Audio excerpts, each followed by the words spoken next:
This is a golf course that has llamas as caddies. Oh, llamas. Here are my questions. Why does a course with llama caddies even exist? How do they even carry your clubs? Do they wear hats? And are their names Carl? So I'm going to find out.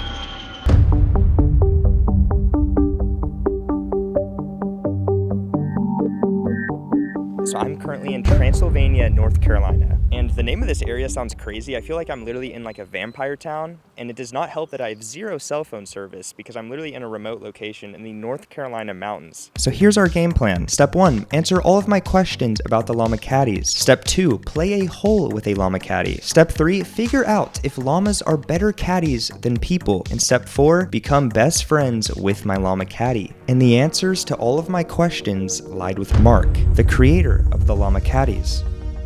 So how did you decide to start a caddy llama program? Okay, believe it or not, way back in 5th grade when I was just a youngster, I caddied at Wilmington Country Club in Delaware, and I carried 1 golf bag every day for a week. And then I thought I could make twice as much money if I carried 2 bags, and I got halfway through the round and I was all hot and wilty. I made it, but I wasn't a happy caddy kid, and that was the day I decided I was going to train llamas to be the golf caddy so I wouldn't have to carry the heavy clubs. So how the llama caddy system works is you pull up to the course and there's an entire group of llamas waiting for you. You then get assigned a llama and put your golf clubs into a smaller golf bag. That bag then goes onto a special harness that Mark actually made himself. Mark then explained that llamas are very social animals and get very upset if they leave their friends. So most of the time, the entire group of llamas end up going and playing with you. Oh, and also, I got assigned my caddy. This is Egghead, and he will be caddying for me today.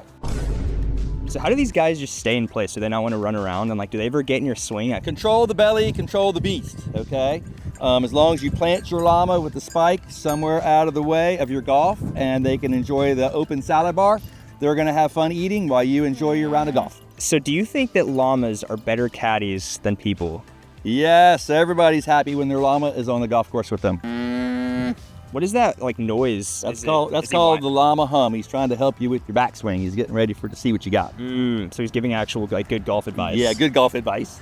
So do llamas like being caddies? Anything to get out of the old barn and the pasture and get out and enjoy Mother Nature and watch golfers and eat grass, they're happy. So this guy, so is he happy right now? Or? He's happy right now. Okay. Okay. And I forgot to mention, at the end of our golf round, we have a little special treat for you. A special treat? I started to think of what could possibly happen at the end of the round and honestly got kind of nervous, but it was now time to play a hole. Also, you may be wondering why I'm out here in the first place. The other day I was golfing and my friend Jaden was caddying for me. I kept hitting my ball into the trees and then blaming it on him. He then got mad and made a bet with me, saying that I could not make a par on a hole without him, which gave me an idea. What better way to win the bet and prove Jaden wrong than by doing it with a llama caddy? Time to make a par. Alright, there's a little bit of wind here. Egghead, what are we thinking? Do you like gap wedge? So Egghead looked over to analyze the yardage, and after a few seconds, he nodded his head in agreement.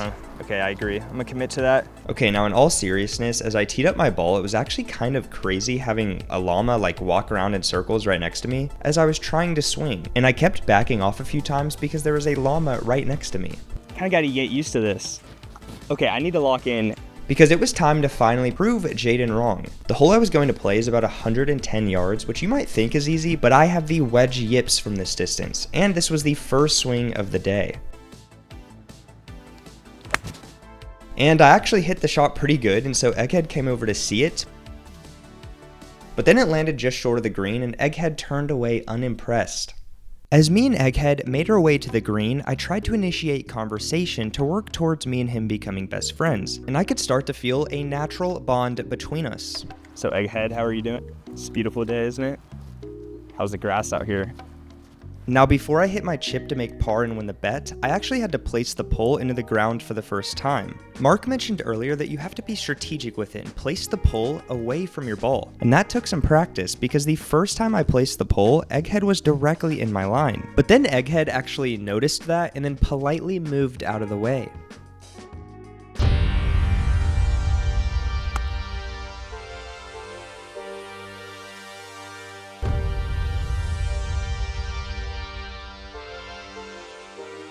So when you're moving your Llama Caddy into position, you have to do this circle maneuver, which I actually became a professional at. As I was lining up my putt, I couldn't stop thinking about what Mark said earlier about the special surprise at the end. But I had to remember the whole reason I came here, to prove Jaden wrong, and I was only 6 feet away from doing so. However, I still had no idea which way this putt was breaking, but luckily Egghead saw me struggling and slightly shoved me to the left, which told me that the putt was actually going to break a little to the left. So I trusted Egghead's read and hit the putt.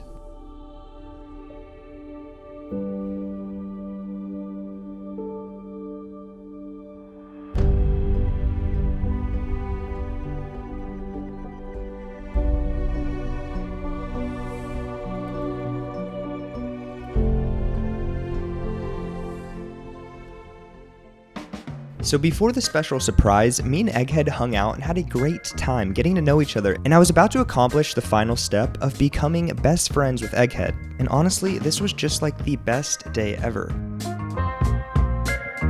However, as I was getting ready to talk to the camera with Egghead, the unthinkable happened.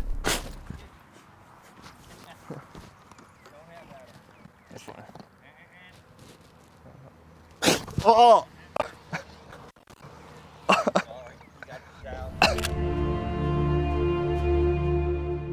So that was definitely the most fun round of golf I've ever played. But now, it is time for the special surprise. Okay, our special treat is you get to race your llamas after the golf match. There's no way this is hard because this animal eating grass is not fast. Except, I did a quick Google search of a llama's top speed. 40 miles per hour? What have I gotten myself into? But then I thought back to what had just happened. So me and Eggs were having a great time. However, I'm about to destroy him in this race. So I was acting so serious and stretching, getting ready for this, and then I look over and Egghead is just eating grass. I may be cooked here. Also, I still had to complete my final step of becoming best friends with Egghead. But first, we had to race. Oh, okay. Oh.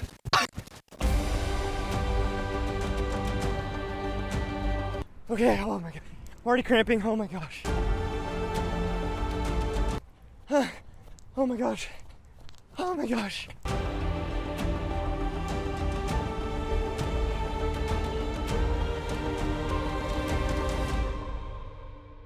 And I won the race. Apparently I need to go sign up for the Olympics. So I still had to become best friends with Egghead. I knew we had a bond with each other because we had so many good moments throughout the day, and I wouldn't have been able to win the bet if he didn't read the putt for me. We just needed to make up and settle our differences, and so I decided to try and do one more circle maneuver and hug it out with him.